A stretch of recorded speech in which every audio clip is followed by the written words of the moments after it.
오늘 우리에게 주시는 축복과 능력의 말씀, 히브리서 4장 12절, 디모데후서 3장 15절에서 17절입니다. 먼저 히브리 4장 12절 같이 읽습니다. 시작.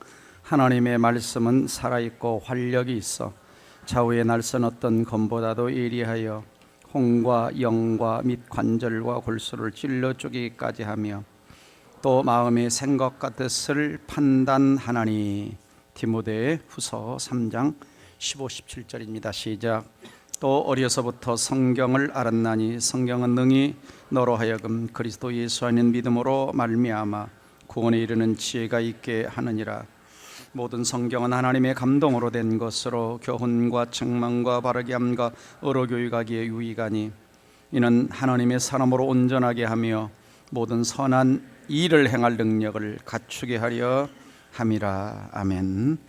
제가 사랑의 교회를 섬길 때에 주일학교 전도사 섬길 때에 그때가 한 88년도 9년도 정도 되는 것 같습니다. 주일학교 부장 선생님이 계셨어요. 그래서 늘 저하고 식사를 하면 가끔 자기가 예수 믿지 않을 때, 방황할 때, 방랑할 때의 이야기를 가끔 해주셨어요. 목사님은 목사님만 하느라고 이런 세계를 모르시죠? 하면서, 그러면서 그분 하신 이야기가 사랑의 교회 앞에가 전에는 대부분 지하에 술집들이 가득 차 있었습니다. 그래서 자기가 강남역 앞에 예수 만나기 전에 안 가본 술집이 없다는 거예요. 안 가본 술집. 그래서 예수 믿고 나서 3년 동안 그 앞을 못 돌아다녔대요. 그래서 남편은 그 술집 가 있으면 아내 그 권사님은 예배당에서 기도하는 거예요. 남편 돌아오게 해달라고. 어느 날 이제 전도 집회 때 이렇게 아내의 손에 이끌려 사랑의 교회를 나오셨는데, 이제 옥하는 목사님을 만나게 되어서 옥하는 목사님께 이게 나 성경 못 믿겠다, 이 성경이 어떻게 이렇게 이상하냐 하고 막 따지니까 옥하는 목사님께서 그렇게 따지려면 좀 성경을 좀 한 번이라도 읽고 와서 좀 따지라고. 그래서 이제 이분이 따지려고 이제 집에 가서 성경을 열심히 읽었습니다. 그런데 성령의 감동이 와서 성경을 읽는 중에 마음이 변화되고 생각이 변화되고 눈물 콧물이 쏟아지기 시작한 겁니다. 성경을 읽다가 살아계신 하나님을 만난 것입니다. 늘 주일학교 이렇게 부장쌤 할 때 대표 기도를 시키면은 그냥 우세요. 아버지 하나님 우세요. 그리고 저에게 그분의 성경책을 이렇게 보여주는데 성경책에 눈물 자국이 가득합니다. 그냥 은혜가 커서 나 같은 죄인이 어떻게 하나님을 믿을 수 있는가. 그래서 여러분, 성경이라고 하는 것은 오늘 말씀처럼 살아 있습니다. 활력, 힘이 있습니다. 우리의 혼과 영과 관절과 골소를 쪼개기까지는 살아있는 능력의 말씀이 성경입니다. 그래서 요한계시록 1장 3절에서 다 같이 읽습니다. 이 예언의 말씀을 읽는 자와 듣는 자와 그 가운데 기록한 것을 지키는 자는 복이 있나니 때가 가까움이라 그랬습니다. 성경을 읽기만 해도 또 이렇게 앉아서 말씀을 듣고 또 그 말씀을 가지고 가서 순종할 때 내게 성경에 기록된 복이 임하는, 성경은 능력의 책입니다. 오늘 말씀의 제목은 성경 말씀을 통하여 하나님을 체험하라 입니다. 지난주에는 제목이 뭐였더라? 기억나십니까? 하나님을 체험하려면 먼저 뭐 해야 된다고 그랬어요? 창조주 하나님의 존재하심을 믿으라 그랬죠. 체험하기 이전에 뭐가 필요하냐? 하나님의 존재하심을 믿으라. 자, 하나님의 존재에 대해서 서론에서 조금만 좀 생각을 해보고 지나가면은 이 세상에 존재하는 모든 것에는 두 가지 가능성이 있습니다. 첫째는 항상 존재해 왔기 때문에 원인조차 없을 가능성. 이걸 이제 우연 발생설이라고 이야기하죠. 두 번째는 반드시 어떤 시작이 있어서 그것을 존재케 한 무엇인가가 있을 가능성입니다. 자, 지난주 우리가 살펴봤던 것처럼 많은 과학자들이 뭘 인정하느냐? 압도적으로 이야기하는 것이 어떤 시작이 있었다고 그러죠. 그 시작을 대부분 과학자들이 뭐라고 얘기한다고 그랬어요? 무슨 일로? 빵! 빅뱅 이론이라고 그랬죠. 빅뱅 이론. 시작이 있었다. 폭발하는 그 아주 영영영영영 아주 순간적으로. 근데 이제 과학자들은 그 폭발의 원인을 밝힐 수가 없습니다. 하나님의. 그러기 위해서는 이제 이게 시작이 있으면 그 시작을 가능케 한 첫 번째, 가장 첫 번째 원인자, 첫 번째 있게 한 그 존재가 있을 것이라는 거예요. 이제 그 존재를 뭐라고 부르냐, 우리가 제1원인자 그럽니다. 제1원인자. 그러면 우주를 존재케 한 제1원인자는 어떤 존재해야 되느냐? 첫 번째는 스스로 존재하며 시간을 초월하며 공간의 제약도 받지 않으며 물질도 아니해야 된다. 두 번째는 무로부터 이 모든 우주를 만들어낼 만큼 제1원인자의 능력은 상상할 수 없을 만큼 커야 되고, 세 번째는 이 거대한 우주를 믿을 수 없을 정도로 정밀하게 설계하였기 때문에 제1원인자의 지식은 탁월해야 되고, 무의 상태를 바꾸어 시간, 공간, 물질이 존재하는 우주가 되도록 결심하려면 지정의, 인격성을 가진 존재여야 한다라고 하는 것입니다. 그래서 이러한 특성을 가진 존재와 제1원인자와 성경의 하나님을 대비해 보면 성경 하나님과 딱 일치한다는 겁니다. 성경의 하나님만이 이 제1원인자가 될 수 있다라고 하는 것이죠. 그러므로 하나님의 존재를 인정하지 않으려고 하는 무신론자들에게 묻는 질문이 이겁니다. 만일 신이 존재하지 않는다면 아무것도 존재하지 않는 대신 어째서 무언가 존재하는 것일까? 자꾸 신의 존재, 어떤 존재를 무시하려고 하는 거죠. 근데 분명히 존재하는데 무시하고 싶어하는. 그러므로 모든 사람은 둘 중에 하나를 선택해야 합니다. 어느 누구도 무로부터 창조하지 않았거나 아니면 누군가가 무로부터 무엇을 창조했을 것이다. 여러분, 첫 번째 믿는 게 합리적입니까? 두 번째 믿는 게 합리적입니까? 두 번째죠.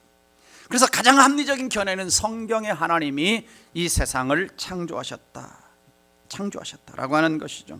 그러면 성경의 하나님이 창조하셨다면 성경이 진리라고 하는 것이 증명되어야 합니다. 그래서 성경이 진리라고 하는 것이 맞다면 성경의 하나님이 온 우주를 창조하신 것이 맞고, 그리고 그 창조주 하나님을 믿지 않을 이유가 없는 것이죠. 그렇습니다. 자, 성경이 진리라는 걸 우리가 분명히 믿고 확신해야 지난주 원리와 똑같이 하나님의 살아계심을 체험할 수가 있습니다. 자, 여러분 어떠세요? 성경이 진리라는 걸 믿으십니까? 하나님 말씀이라는 걸 믿으십니까? 대단히 좀 약합니다. 이런 분들이 보니까 한 60명쯤 돼요. 저 굉장히 빨리 세죠.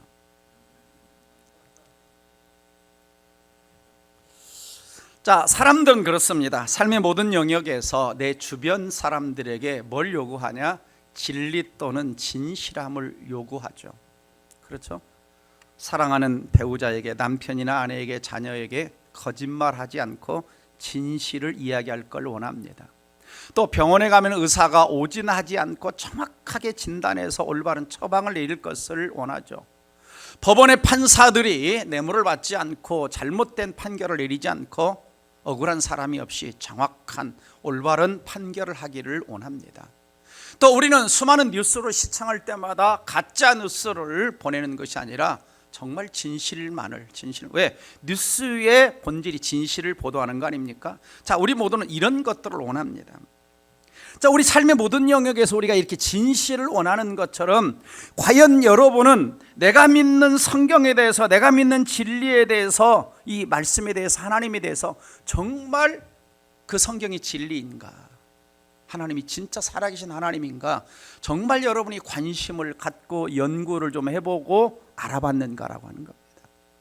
오히려 많은 사람들이 세상에 대해서는 진실이나 진리를 요구하면서도 내가 믿는 성경이나 말씀에 대해서는 깊은 관심을 기울이지 않는 이런 경향들이 있다라고 하는 겁니다. 여러분, 진리가 뭘까요? 진리라고 하는 것은 현실과 똑 맞아떨어지는 겁니다. 그리고 변하지 않고 모순되지 않는 사실을 진리라고 정의를 내립니다. 진리는 상대성이 아닌 절대성을 가지고 있습니다. 절대성. 다른 어떤 것에도 바뀌지 않는. 그래서 어떤 것이 진리라고 한다면 그 진리는 언제 어디서나 모든 사람에게 진리인 것입니다. 그래서 모든 진리를 주장하는 것들에는 배타성, 배타성, 받아들이지 않는 배타성이 있습니다. 그러므로 진리라고 하는 것은 신자든 불신자든 무신론자든 상관없이 모든 사람에게 진리가 되어야 이것이 진정한 진리라고 할 수가 있는 것입니다. 로만 가이슬러는 진리의 기독교라고 하는 저 책 속에서 진리의 특성에 대해서 6가지를 이야기합니다. 첫째는 진리라고 하는 것은 발견되는 것이지 발명하는 것이 아니다.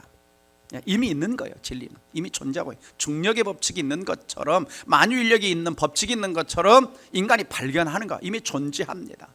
그래서 누가 어떤 지식을 갖고 있든 갖고 있지 않든 진리는 항상 존재해 왔어요. 두 번째는 진리는 문화의 경계를 넘어 초문화적입니다. 어떤 것이 진리라면 대한민국에서도 진리고 저 아프리카에서도 진리고 어떤 미개한 무족에서도 다 진리인 거죠. 어떤 사람, 장소, 시간 이것을 다 뛰어넘어서 진리인 것입니다. 세 번째, 진리는 비록 그것에 대한 우리 믿음이 변한다고 해도 진리는 결코 변하지 않습니다. 나 하나님 안 믿어, 성경 안 믿어 해도 성경이 진리라는 게 바뀌지 않는다라고 하는 것이죠. 그렇죠? 네 번째는 제 아무리 강력한 믿음이라고 해도 그 믿음이 특정 사실을, 진리라는 어떤 특정 사실을 바꿀 수가 없습니다. 그렇죠? 자, 과거에는 지구가 어떻다고 믿었어요? 편편하다고 믿었는데 지구는 뭐 한 거예요? 둥글다는 거죠. 아무리 편편하게 믿는다가 확신한다고 해도 진리를 바꿀 수가 없는 겁니다. 자, 여러분, 미국 화폐를 뭐로 만들었어요? 1번 종이, 2번 면, 3번 파피루스. 자, 몇 번? 질문에 함정이 있는 것 같아. 자, 1부 때 얘기하니까 종이로 만들었지. 당연히 종이로. 내가 종이로 만들었다고 아무리 믿어도 미국 화폐는 75%가 코튼 면입니다. 그리고 25%가 마예요. 린넨, 마입니다. 종이가 안 들어있어요. 왜? 위조를 방지하고 구기적거나 빨아도 화폐가 잘 변질되지 않도록. 예. 예. 그러니까 내가 종이로 만들었다 아무리 우긴다고 해서 어떤 것이 바뀌는 것이 아니라는 것입니다. 아니라는 거예요. 그래서 진리라고 하는 것은 고백하는 어떤 사람의 태도에 따라서 좌우되는 게 아니에요. 이게 기다 아니다 우긴다고 되는 게 아닙니다. 막 험상궂게 생긴 사람이 이거 진리야 그러면 저 사람 말이 진리일까? 아니면 정말 겸손한 사람이 이거 거짓이야 그런다고 해서 진리가 바뀌는 게 아니라는 거예요. 마지막, 그러므로 모든 진리는 뭐다? 절대적이다. 어떤 때는 상대적인 것처럼 보인다고 해도 진리는 바뀌지 않는 것이죠. 자, 날씨가 오늘 많이 추워졌어요. 그럼 여러분 가운데 나는 오늘 하나도 안 추워, 그런 분 계십니까? 모든 사람이 느끼는 겁니다. 저 이전부 성교사님하고 지난주 통화했는데 인디오 마을은 몇 도까지 올라갔냐? 53도까지 올라갔대. 그러니까 거기 가면 다 뭐해요? 똑같이 더운 거예요. 더운 데 가서 이러고 있을 수 없는 거 아닙니까? 모든 사람이 똑같아요. 다시 말하면 어떤 믿음에 반대되는 믿음은 존재할 수 있지만, 그렇죠, 내가 반대해요. 그런데 어떤 진리에 반대되는 진리란 존재할 수 없는 겁니다. 그러므로 우리는 모든 것이 진리라고 믿을 수 있지만 우리가 모든 것을 진리로 만들 수는 없어요. 진리가 아닌 걸 진리라고 만들 수가 없습니다. 근데 사람들은, 무신론자들은 우기는 거죠. 우기는 거예요. 다 조사도 안 해보고. 그러므로 우리가 올바로 알아야 될 것은 뭐냐? 여러분, 세상에는 많은 종교가 있습니다. 그래서 가끔 전도하면 종교는 다 비슷하지, 다 좋은 거 하라 그러지. 그래서 이 모든 종교는 서로 보완하고 좋은 거 이렇게 이야기합니다. 근데 깊이 들어가 보면요, 모든 종교는 서로 배치되는 믿음을 갖고 있어요. 그래서 물론 비슷한 게 있어요. 유사한 도덕법이 있습니다. 사랑해라, 또 거짓은 죄다, 살인은 죄다, 이런 보편적인 도덕법이 있는데 깊이 영적으로 들어가면 신의 본질, 인간의 본질, 죄에 대해서, 악마에 대해서, 천국과 지옥에 대해서, 창조에 대해서 이 종교들 사이의 일치성이 없다라고 하는 겁니다. 물론 종교들이 가진 일부가 참인 것 있지만은 모든 종교에 가진 내용들이 진리라고 말할 수는 없는 것이죠. 그러나 예수님께서는 성경은 1.1획도 틀리지 않는다고 우리 예수님은 말씀을 하신 것입니다. 그렇습니다. 그렇다면 성경이 진리라면 성경의 하나님은 창조주 하나님이시죠. 성경이 진리라면 예수님은 유일한 구원자와 주님이십니다. 성경이 진리라면 천국과 지옥이 있음이 분명하고, 성경이 진리라면 예수 믿는 자는 천국에 들어갈 것이요 안 믿는 자는 지옥에 떨어지게 될 것입니다. 성경이 진리이기 때문에. 특별히 예수님은 자신을 이렇게 말씀하셨어요. 나는 생명의 떡이다, 세상의 빛이다, 양의 문이다, 선한 목자다, 부활이요 생명이다, 나만이 아버지께로 가는 길이고 진리요 생명이다. 그러면 참이든지 거짓이든지 둘 중에 하나라고 하는 거예요. 둘 중에 하나. 둘 중에 하나. 자, 어느 하나가 옳다면 다른 하나는 거짓이겠죠. 제3의 대안이라고 하는 것은 존재하지 않는 것입니다. 그래서 우리는 누군가의 주장이 틀렸다면 그것에 대해서 옳고 그름을 좀 알아봐야 하는 것이죠. 그래서 성경이 진리라고 하는 것을 증명하기 전에 먼저 전제로 제가 하나 말씀드릴 것은 뭐냐면, 자, 우리가 믿는 기독교 신앙의 독특성은 뭐냐면 인간이 신을 찾아간 것이 아닙니다. 인간이 하나님을 먼저 찾아간 것이 아니고, 왜 에베소 2장 1절의 말씀처럼 인간은 허물과 죄로 죽었어요. 그래서 인간은 신을 찾을 그런 마음은 있는데 바르게 신을 만날 수가 없는 겁니다. 그래서 하나님께서는 자기 자신을 우리에게 드러내 주시는, 자기 자신을 알게 하시는, 보여주시는, 이것을 신학적인 용어로 뭐라고 부르냐면 계시사건이라고 부릅니다. 계시사건. 하나님이 자신을, 뜻과 존재를 인간에게 구체적인 역사적 사건과 만남을 통해 드러내시는 거예요. 하나님이 나타나는 거예요. 단순한 어떤 지식적 전달이 아니라 하나님이 실제로 행동하시고 역사 속에서 일하시는 여러 가지 사건들을 통해서 하나님 자신을 인간에게 보여주는 겁니다. 그 중에 한 가지가 출애굽 사건이죠. 출애굽 사건을 통해서 이스라엘 백성들에게 하나님 누구야? 하나님 누구야? 하나님은 살아계셔서 그들을 건져내시고 10가지 재앙을 통해서 애굽을 초토화시키고 홍해를 가르시면서 전능자요 주권자인 것을 하나님이 보여주시는, 이런 것들을 뭐라고 이야기하느냐? 계시사건. 또 신약이 오면 대표적으로 예수 그리스도의 성육신과 십자가의 죽으심과 부활을 통해서 우리의 구원을 알려주시는 것이죠. 또 성령 하나님이 강림하시면서 우리 마음을 뒤바꾸고 이 땅에 교회가 탄생하시고 지금도 성령이 임재 가운데 우리를 인도하시는 그 성령 하나님이 자기 자신을 우리에게 보여주시는 겁니다. 그래서 특별히 우리 인간들에게 하나님 자신을 알도록 기록해서 우리에게 보여주시는 것이 이것을 특별 계시인 성경이라고 얘기하는 겁니다. 그래서 우리가 하나님을 알려면 어디로 달려가야 되느냐? 막연히 부처 앞에, 돌멩이 앞에, 산에 가서 하는 게 아니라 성경을 읽으면, 믿음은 들음에서 나고 들음은 그리스도의 말씀으로 말미암다는 것처럼 성경을 읽으면 하나님을 만나게 되는 거죠. 이 특별 계신 성경을 통해서 자신을 계시하는 거예요. 그래서 오늘 말씀의 제목이 뭐예요? 성경 말씀을 통해서 하나님을 체험하라라고 하는 것입니다. 이게 기독교의 독특성이죠.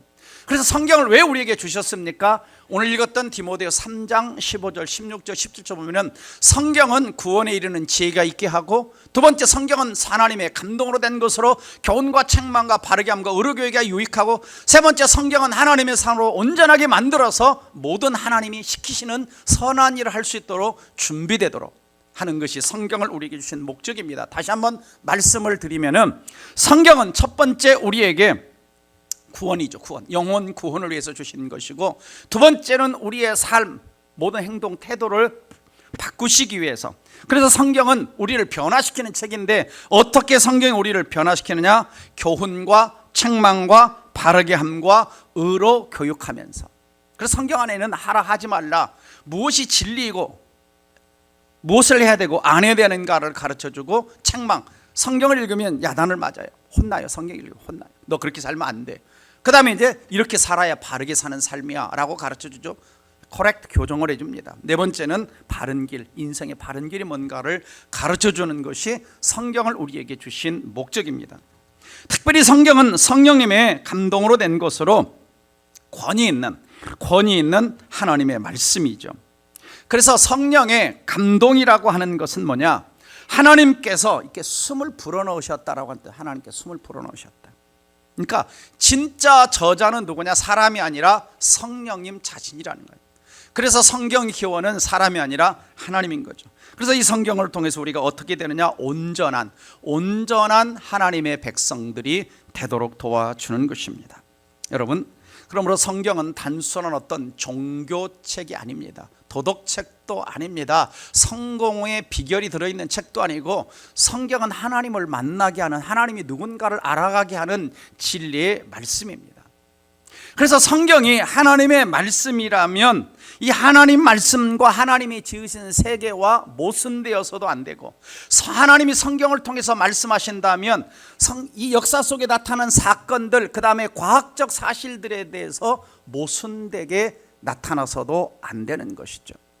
일치되어야 하는 것입니다. 자, 이런 책이 있습니다. 성경에 나타난 과학적 사실들이 있죠. 자, 성경은 과학책은 아니지만은 과학적 사실들과 일치하는 내용이 성경에는 가득 들어 있습니다. 자, 욥기 26장 27절을 보면은 그는 북쪽을 허공에 펴시며 땅을 아무것도 없는 곳에 매달으셨다. 그러니까 이미 성경은 지구가 아무것도 없는 곳에, 그러니까 주전 1500년에서 한 1800년 훨씬 전에 아브라함 시대에 뭘 얘기하냐? 지구가 공중에 떠 있다는 걸 얘기하는 거예요. 네? 공중에. 자, 과학은 이걸 언제 와서 발견하냐? 주후 1650년경에 와서야 지구가 공중에 떠 있다는 걸 그때 와서 얘기합니다. 근데 성경은 이미 그 천년 훨씬 전에 그 얘기를 하고 있는 거예요. 또 이사야 40장 22절을 보면 그는 땅 위에 궁창에 앉으시니, 이 궁창이라는 말이 히브리어로 후크라고 하는 단어입니다. 이 후크라고 하는 단어 어떤 뜻이냐면 둥글다, 회전한다라는 뜻이 있어요. 그러니까 하나님이 앉으셨는데 둥근 곳에 앉아 있는 거예요. 둥근 곳에. 그러니까 지구는 뭐예요? 과거 사람들은 어떻게 믿었어요? 평평하다고 믿었는데 지구는 뭐 하다는 거예요? 둥글다는 거예요. 아무리 내가 평평하다 해도 진리가 바뀌는 게 아니에요. 성경은 분명히 둥글다라고 수많은 과학적 사실들에 일치하는 거예요. 사람이 과학을 몰랐을 때도, 법칙을 몰랐을 때도 이미 성경에는 그런 내용들이 있었던 것을 볼 수가 있습니다. 자, 그렇다면 성경이 진리와 하나님 말씀이라는 증거는 무엇일까라고 하는 것입니다. 자, 고고학이라고 하는 게 있습니다. 고고학. 자, 우리나라 같은 경우도 이제 땅속 유물이라든지 바닥속 유물을 출토하면서 이것이 어느 시대 것인가 라고 하는 것을 증명을 하지 않습니까? 그래서 고고학이 발달하게 된 것은 1800년대 초반이 지나면서부터 고고학이 발달하기 시작해요. 그 전까지는 고고학이 별로 발달하지 않았어요. 그때부터 이제 그때 영국이 해가 지지 않는 나라라고 해가지고 전 세계를 정복해 나갈 때 영국의 크리스천 가운데 돈이 많은 부자들이 뭘 하기 시작했냐? 성경의 지명과 장소들을 찾아다니면서 그 당시 있었던 수많은 나라들을 정복했으니까 노예나 사람들을 동원해서 유적을 발굴하는 겁니다. 이게 이제 고고학이에요. 고고학. 그래서 고고학은 성경의 정확성을 보여주는 객관적 증거, 지리 문화를 제공해주고, 고고학은 성경의 역사 속에 기록된 사실 정보, 실제 인물 사건들을 맞다라고 하는 걸 제공해주고, 그래서 고고학은 우리에게 믿음을 강요하지는 않지만 고고학을 보면 성경이 진리라는 것을 거부할 수 없게 만들어 주는 것입니다. 그래서 고고학적 증거는 수백 수천 가지가 넘어요. 제가 다 언급할 수가 없어요. 인물, 유적, 비문, 성벽, 건물, 도자기, 화폐, 사본, 왕들, 얼마나 역사적 자료, 장소, 지명들이 많은지. 예를 들면 빌라도가 실존 인물이라는 게 비문에 있고요. 그 다음에 사네립이 군사활동도 저렇게 비문에 성경에 나와 있는데 다 있고요. 그 다음에 히스기야 터널, 예루살렘 성 밑에 바로 다윗성 아래 가면은 저 히스기야 터널이 있는데, 이것이 열왕기하 20장 20절에 그때 전쟁이 났을 때 물을 밖에서 끄덕이려고 밑으로 팠어요. 길이가 얼마냐? 533m예요. 지금도 그대로 성경의 기록이 있고 지금도 그대로 남아있어. 저는 저 길을 533m를 통과해서 걸어봤죠. 그리고 다윗왕 텔단이라고 하는 다윗왕의 무덤이 있는 그 부근에서 발견했는데 거기서 다윗의 이야기가 나옵니다. 다윗의 얘기가 나오고, 그다음에 여리고 성터는 말할 것도 없죠. 지금도 여리고에 가면 저렇게 그대로 사람 개발하지 못하도록 여리고 때 무너진 성터 그대로 남아있는, 성경의 수많은 지명, 장소 이런 것들이 90%가 다 일치하는 거예요. 그러니까 성경은 믿음의 책이지만 동시에 고고학적으로 세상의 그 어떤 책보다도 가장 많이 사실적으로 검증된 책이 바로 성경이다라고 하는 것입니다. 그러니까 이 한 가지만 봐도 성경이 진리라고 하는 걸 알 수가 있어요. 특히 사회사본 같은 경우, 자, 저기도 저 옆에서 제가 지켜봤는데요, 컵난 동굴이 있습니다. 1947년에 어떤 소년이 우연히 돌멩이를 던졌는데 쨍그랑하는 소리가 났어요. 그래서 찾아서 이렇게 언덕바지거든요, 이 언덕바지 들어가 보니까 거기 항아리들이 놓여있는데 그 안에 두루마리들이 있는 거예요. 그 두루마리를 딱 펴보니까 성경이 엄청난 사본들이 그 안에 들어있는 거예요. 그런데 오늘날 2000년 수많은 전에 기록된 이 사본들이 오늘날 우리가 성경 있는 성경과 다 똑같다더라는 거예요. 똑같아, 변함이 없이. 그 사본들이 성경이 사실임을 그대로 증명을 해 주는 것이죠. 그래서 고고학자 올브라이트는 같이 한번 읽어봅니다. 시작. 고고학은 성경이 역사적 사실임을 무너뜨린 적이 한 번도 없다.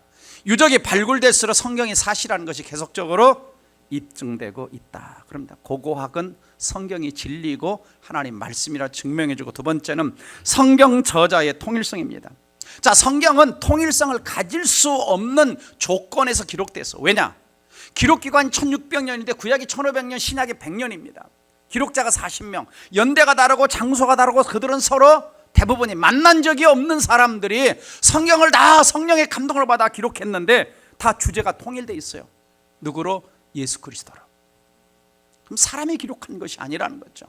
그래서 통일된 주자라면 인간이 아닌 제3자가 기록하게 전체를 주관하는 게 있어야 되는데 그 누구냐? 그분이 성령 하나님이시다라고 성경은 이야기하고 있는 것입니다.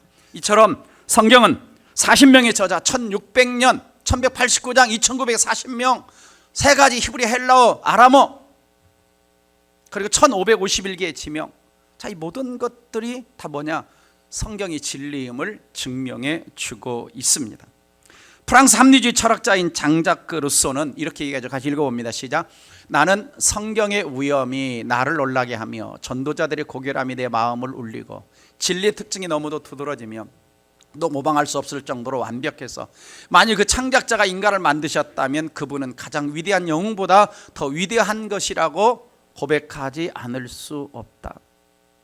자, 이런 분들은요, 합리주의 철학자입니다. 합리주의. 그러니까 신을 안 믿는 사람들의 이성주의라는 거 아닙니까? 그럼에도 불구하고 성경을 보면서 놀라는 거죠. 놀라는 거죠. 세 번째, 예언과 성취성입니다. 성경에는 2200가지 예언이 나오고 예수님 관련된 예언이 330가지. 대부분 구약의 역사 속에서 성취가 되었고요. 또 하나는 예수님이 이 땅에 오시면서 성취가 되었습니다. 동정녀 탄생에서부터 수많은 사건들이 구약에 예언된 것이 예수님 그대로 생애를 사셨고, 마지막 예수님이 십자가상에서 돌아가시던 날 성취된 예언이 몇 가지냐? 29가지입니다. 그러니까 어떤 사람이 이 땅에 와서 내가 메시아다 그러려면 죽을 때 성경에 예언된 29가지를 맞춰서 옷에 박히셔야 되고 나무에 달리셔야 되고 옷을 제비 뽑아야 되고 이런 것을 맞춰서, 성경은 그게 다 시편 22편 보면 다 예언이 되어 있죠. 예언이 되어 있죠. 성취되지 않은 예언은 뭐냐? 예수님의 재림, 최후의 심판, 새하늘과 새 땅, 사탄의 최종 심판, 죽은 자의 부활, 완전한 하나님 나라의 성취 등 한 200~300가지는 아직 성취가 안 됐습니다. 그러면 거의 1000여 가지가 다 맞았다는 거예요. 그건 뭘 말하고 있습니까? 성취된 예언의 정확성은 성취되지 않은 예언이 성취될 것을 믿게 만듭니다. 그래서 성경의 기원은 사람이 아니라는 거예요. 여러분, 어떤 사람이 한 3가지만 알아맞혀도 이번에 로또 다 당첨될 거야, 이번에 어디 합격할 거야, 회사 들어갈 거야, 몇 가지만 알아맞혀도 와 신령하다 그러는데, 성경은 2000가지가 넘는 내용을 정확하게 예언했고 그대로 성취됐고 그리고 앞으로 또 성취가 될 것입니다. 그렇습니다. 네 번째는 성경의 능력성, 변화성입니다. 히브리 4장 12절 오늘 읽었던 말씀이죠. 살아있다 그러죠. 살아있다. 그래서 성경을 읽으면 이 생각과 마음과 가치관과 행동과 태도가 바뀔 수밖에 없어요. 진지하게 읽으면. 그래서 성경에 능력이 있다는 말은 달리 말하면 성경이 효과적이라는 거예요. 능력이 있다라는 거예요. 그래서 수십억 명의 인생을 변화시켰고 오늘 여러분, 이 자리에 있는 여러분에게도 이 성경은 영향을 끼친 것입니다. 그래서 성경에 가는 곳마다 뭐냐? 인생이 변화되는 거예요. 인생이. 제가 사나이교회 섬길 때에 대통령과 이름이 똑같은 이재명 집사님이 계셨습니다. 네, 그분이 어느 날 전도하겠다는 거예요. 누구를? 지존파를.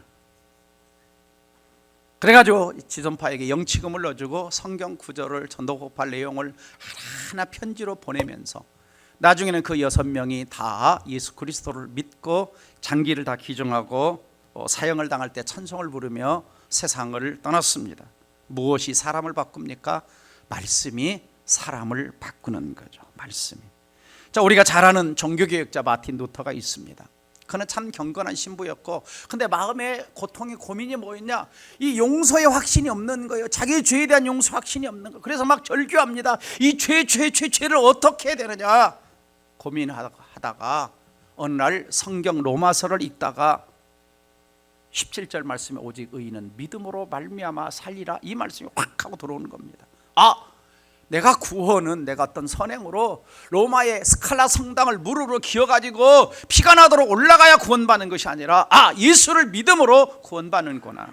그래서 미천한 수도승에서 위대한 종교개혁자로 변화가 된 것입니다. 제가 여러 번 말씀드렸던 유명한 영화 배너의 원작자 류 웰리스라고 하는 분이 있습니다. 제가 이 책은 제가 가지고 있죠. 이 책도 가지고 있고 또 1908년도에 나온 배너라는 책도 제가 가지고 있습니다. 미국판 책을 가지고 있는데요. 이분은 장군입니다. 이분은 변호사예요. 이분은 소설가예요. 근데 어느 날 자기 친구 무신론자인 이신론자인 친구 인구설이 와가지고 자네 그렇게 좀 모호하고 그런데 좀 이 교회는 다녔었어요. 이 사람이 어릴 때 교회는 좀 다니는데 이제 안 나가는 거예요. 너무 의문점이 많아가지고 못 믿겠는 거예요. 그래가지고 인구설이 와가지고 자네 그렇게 있으려면 성경이 좀 거짓이라는 책을 당신이 쓴다면 세계적인 베스트셀러가 되어 당신이 유명하게 될 것이네. 그러자 그 말이 귀가 번쩍 뜨여가지고 성경을 막 연구를 한 거, 읽은 거에 막 성교순례를 가고 몇 년을 찾아다녔는데 조사하면 조사로 읽으면 읽을수록 연구하면 연구할수록 성경이 진리로 밝혀진 겁니다. 그리고 첫 장을 쓰고 둘째 장 반대되는 책을 쓰려다가 펜을 꺾어버리고 하나님 앞에 나의 하나님 고백하고 예수 그리스도를 구원자 주님으로 영접하고 그리고 변화되어서 쓴 책이 배너라고 하는 책을 1884년도에 쓴 겁니다. 이것이 1922년도에 영어로 한번 나왔고 우리가 옛날에 많이 봤던 영화는 1959년도에 아카데미상 9개를 받은 그 유명한 배너라고 하는 영화가 나오게 된 것입니다. 성경을 읽다가 성경의 능력 속에 변화가 된 거죠. 변화가 된 겁니다. 자, 우리가 세시몬 가수 윤영주 장로님 잘 아시지 않습니까? 제가 사나이 성교 때 전도 집회 때 저분을 초청해서 간증을 듣기도 했는데요. 저분의 간증 가운데 뭐가 나오냐면 한때 이 명예와 인기가 한 극도 달할 때 이분이 뭘 했냐면 대마초를 피워서 대마초. 그래가지고 이제 서대문 형무소에 감옥에 가게 됩니다. 그래서 인생의 절망감, 낙심, 좌절 속에 이게 인생 끝인가, 내 인생 끝인가. 그때 어머니가 감옥에 성경책을 넣어준 거예요. 성경책 이거 좀 읽어라. 처음에는 무시하고 성경책을 찢어버리고 그러다 어느 날 찢겨진 성경책 한 군데 하나 이렇게 읽는데 그게 확 다가온 거예요. 그래서 성경을 읽기 시작한 겁니다. 그러다가 감옥에서 성경을 읽다가 예수를 만나고 변화되어서 지금은 하나님의 살아계심을 대한민국과 전 세계 다니면서 간증과 찬양으로 영광 돌리는 사람으로 변화가 된 겁니다. 말씀은 능력이 있어요. 누구든지 읽으면 변화가 일어납니다. 마지막으로 성경의 신선성이죠. 성경은 읽어도 새롭습니다. 세상 책은 한두 번 읽으면 그래 그런데 성경은 읽을수록 100독을 해도 200독을 해도 성경은 늘 새롭습니다. 늘 새롭. 왜? 말씀이 살아있으니까요. 생명력이 있으니까. 그래서 성경은 지식 전달책이 아니라 인간에게 생명과 변화를 주고 완결된 책이지만 아직도 닫히지 않고 계속 읽으면 우리에게 생명과 능력을 주는 살아있는 책입니다.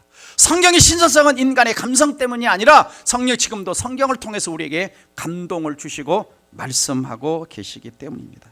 그러다 마지막으로 우리가 어떻게 성경에 나타난, 성경 읽으면서 하나님을 체험할 수 있는가? 첫 번째는 성경의 하나님 말씀 진리라는 걸 믿고 확신해야 됩니다. 지난주에도 그런 말씀드렸죠. 창조주 하나님을 체험하려면 창조주의 존재를 믿으라고 하는 것처럼 가장 먼저는 성경이 진리라고 하는 것, 이것이 하나님 말씀이라고 하는 확신이 필요합니다. 시편 151절에 주의 모든 계명은 진리고 주의 말씀은 진리다 그랬어요. 그리고 제가 지금 6가지를 통해서 성경의 진리라고 하는 증거를 여러분들에게 말씀드렸죠. 믿어야 됩니다. 이제 믿어요. 두 번째는 성경을 지식이나 정보가 아니라 오늘 나에게 말씀하시는 하나님의 음성으로 생각하게 진지하게 읽고 목사님의 설교를 들으라는 거예요. 성경은 인간이 만들어낸, 꾸며낸 글이 아닙니다. 하나님의 감동으로 우리에게 주셨다라고 말씀하고 있습니다.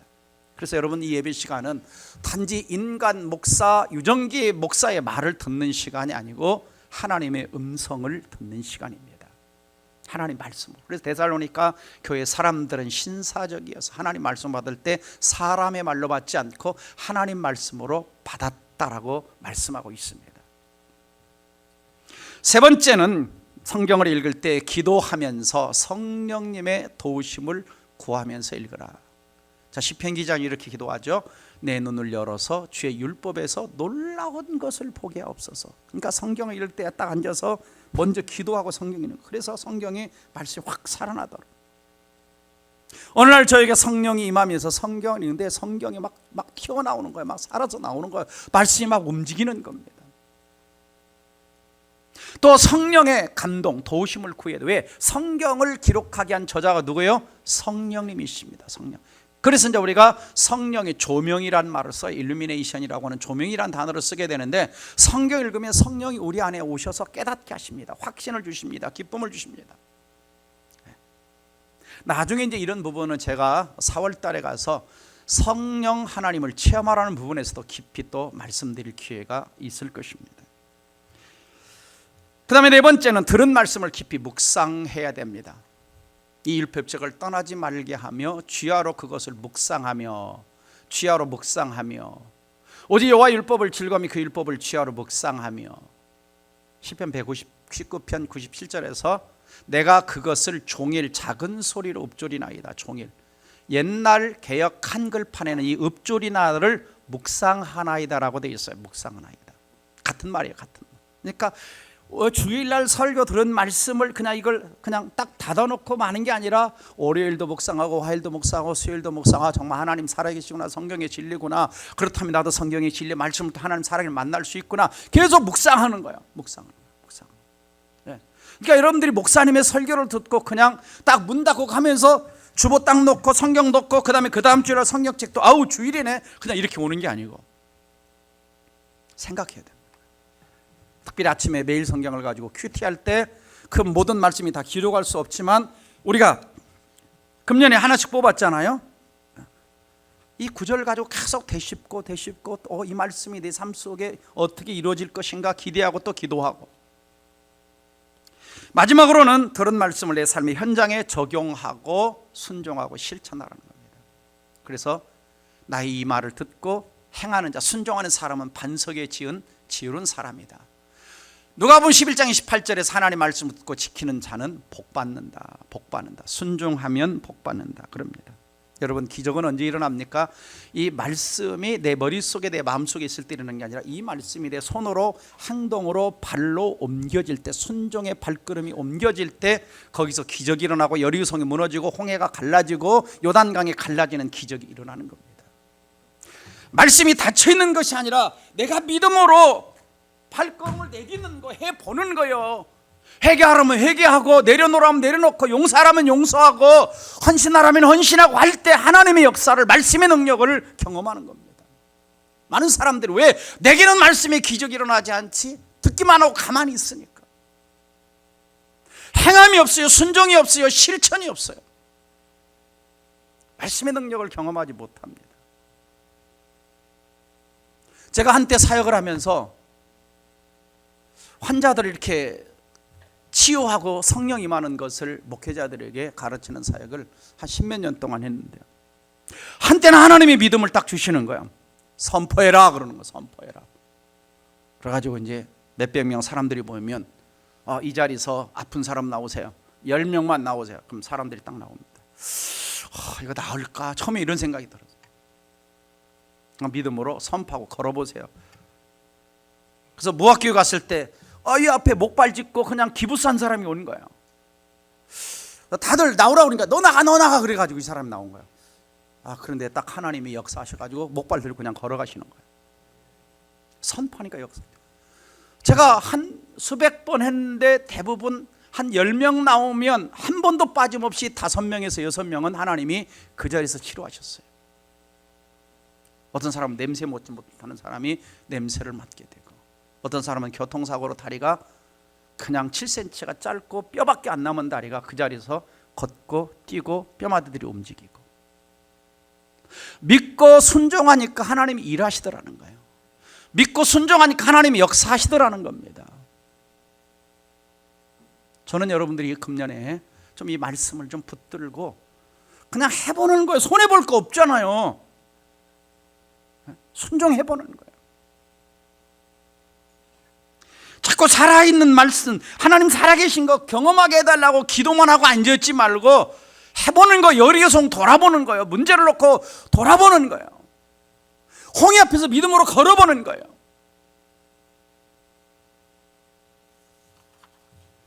그렇게 하면은 어떤 일이 일어나느냐? 변화가 일어납니다.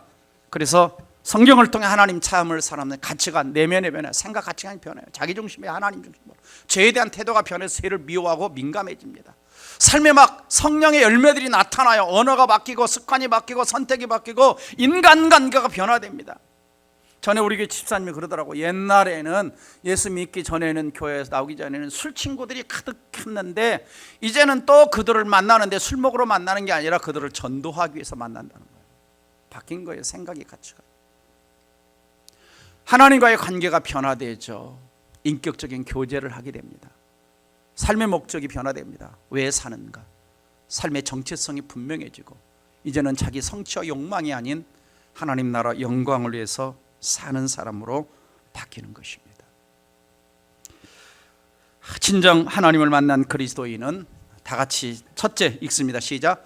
성경을 읽다가 하나님의 살아계심을 체험하는 사람입니다. 두 번째, 성경을 읽다가 예수님의 십자가 체험이 있는 사람입니다. 세 번째, 성경을 읽고 내 인생 가치관, 인생관, 내세관의 변화가 있는 사람입니다. 다섯째, 성경을 단지 감동은 줄 책이 아니라 내 인생을 새롭게 바꾸는 책입니다. 그러므로 우리는 약속의 말씀을 믿고 그 다음에 믿음으로 순종해서 기적의 하나님을 체험하는 금년 한 해가 되기를 주의 이름으로 축원합니다.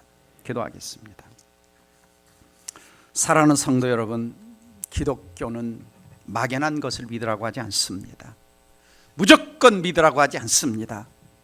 창조주 하나님, 살아계신 하나님을 믿으라고 합니다. 살아있는 생명의 말씀을 믿으라고 합니다. 오늘 또 내 안에서 역사하시는 성령님을 믿으라고 합니다. 오늘 또 우리가 기도하면 하늘문을 열고 응답하시는, 역사하시는 살아계신 하나님을 믿으라고 합니다. 아직까지도 교회를 다니면서 신앙생활하면서 막연하게 머릿속에만, 지식 쪽에만, 성경이 정보에만 머물러 있지는 않습니까? 하나님은 찾고 찾으면 나를 만나리라고 말씀하셨습니다. 성경은 살아있습니다. 진지하게 읽으면 하나님의 살아계심이 체험됩니다. 내 삶과 인격을 바꿔놓습니다. 하나님, 내가 대충 믿지 않게 하여 주시옵소서. 하나님 진리의 말씀을 붙들고 그 말씀이 역사하실 때까지 기도하게 하시고 발걸음을 내딛어서 성경이 하나님이 살아계심을 내 삶 속에서, 그래서 여리고가 무너지고 요단강이 갈라지는 하나님의 역사와 기적과 능력을 경험하는 그리스도의 삶을 살아가게 해달라고 이 말씀 붙들고 함께 통성으로 기도합니다. 다 함께 기도하겠습니다.